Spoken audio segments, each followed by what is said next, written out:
哎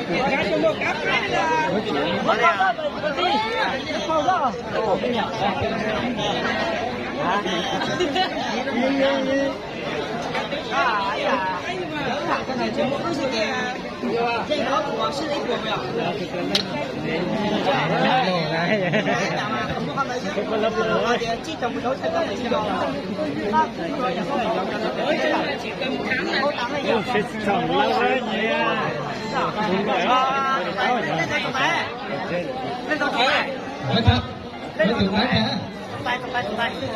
Cách chụp này chứ. Phải cách chụp này. Gần đồng luôn. Cái gì đó mà chưa. Đảo mà chụp cô mà phải một tháng đấy thì còn đảo.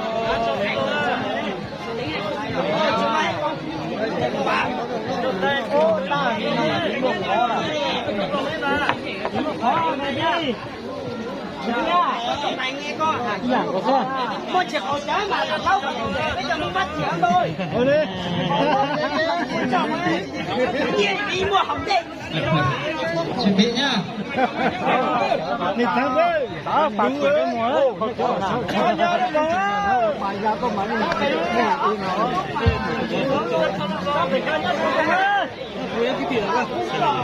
bạn chứ đâu bạn phải chứ đâu bạn chứ đâu không đi trở đi này đấy sang đây rồi đi kìa chạy vào đi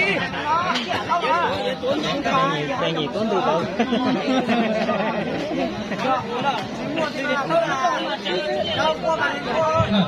thế nào nhá, luật chơi thế này nhá.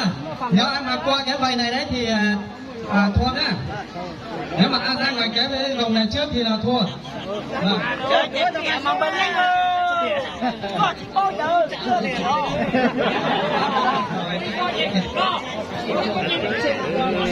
nó thể các cặp cho mày chứng kiến nhá.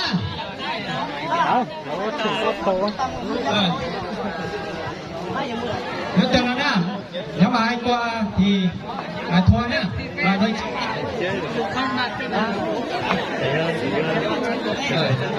nhắc gì đấy.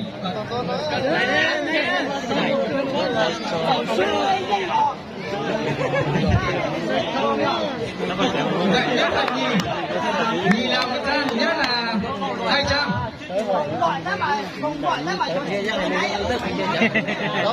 Chỉ một cái lùi lùi chỗ thế á.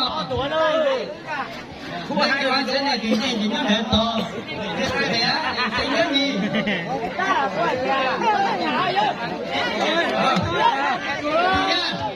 Chúng ta đi đây. Chuẩn bị hết. Chuẩn bị nhá. Đến một đến ba là chuẩn bị nhá. 1, 2, 3, go.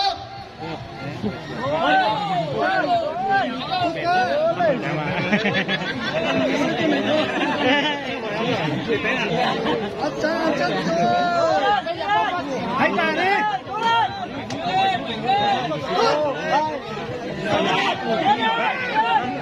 Tắc hồi chèo mà.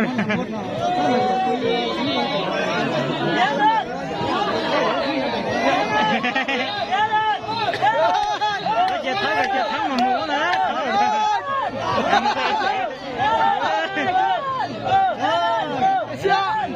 Có tôi nắm luôn như thế.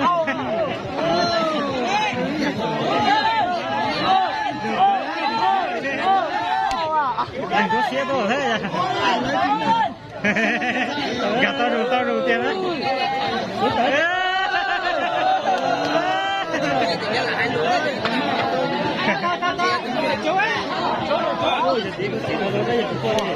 Dạ nếu mà tiền của vậy nếu mà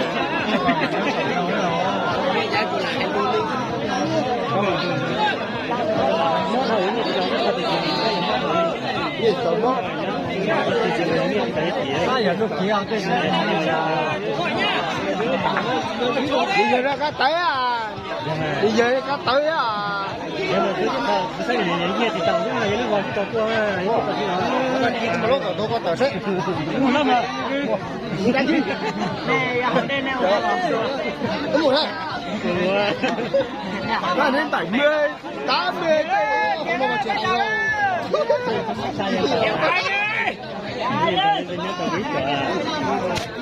À. Dạ, chụp có. Chụp có. Dạ. Ô tô lính rồi đó. Lên đây gì đấy quả lên.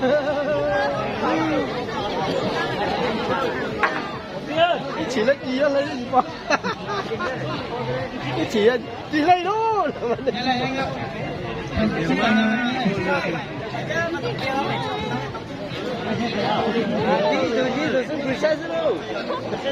Lúc đó lúc nhảy nhảy xíu thôi.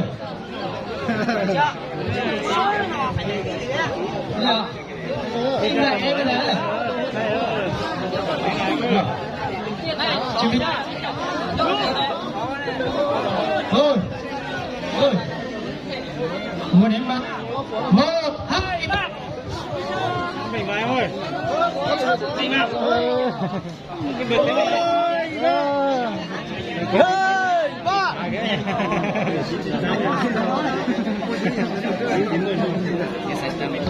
Cái bên đấy là nó này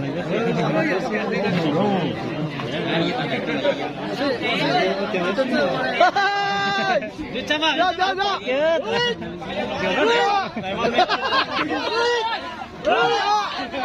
Trên nóng cái nè. Ra ra ra.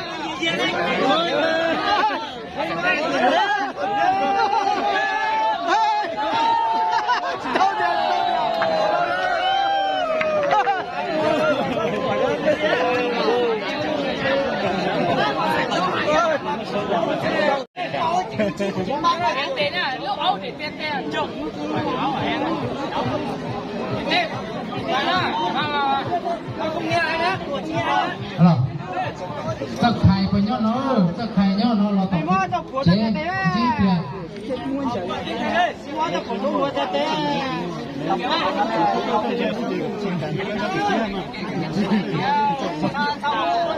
giờ lấy là chỉ còn tên là cái sách cái nằm đó là chẳng nó lớn thôi cái bậc cái hàng đó là chúng mình cho làm chuyện đó có thịt cá Được chưa? Đến 1, 2, 3 nha. 1, 2, 3.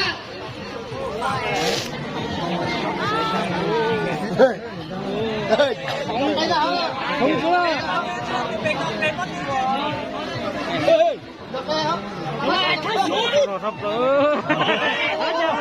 coi thì thấy sự mơ rồi bà tên là đấy là cũng sự là thì tao tặng nó mà chỉ suy nè thì tao là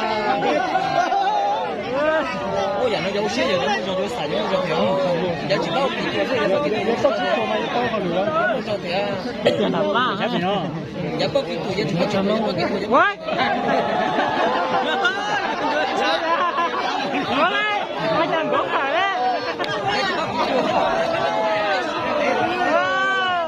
Hãy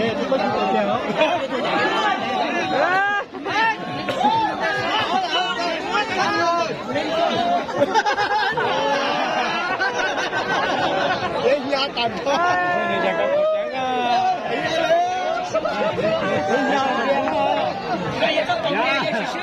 Ghiền Mì Gõ để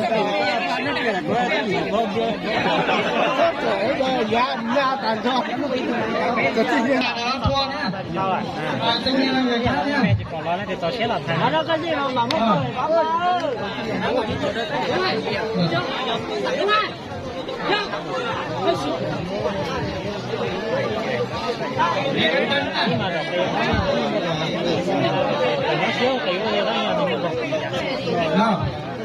Từ từ đã, 1, 2, 3 đã. Chuẩn bị. 1, 2, 3. Sư thầy là còn đùa đấy mà. Đến thằng chị sao đấy rồi.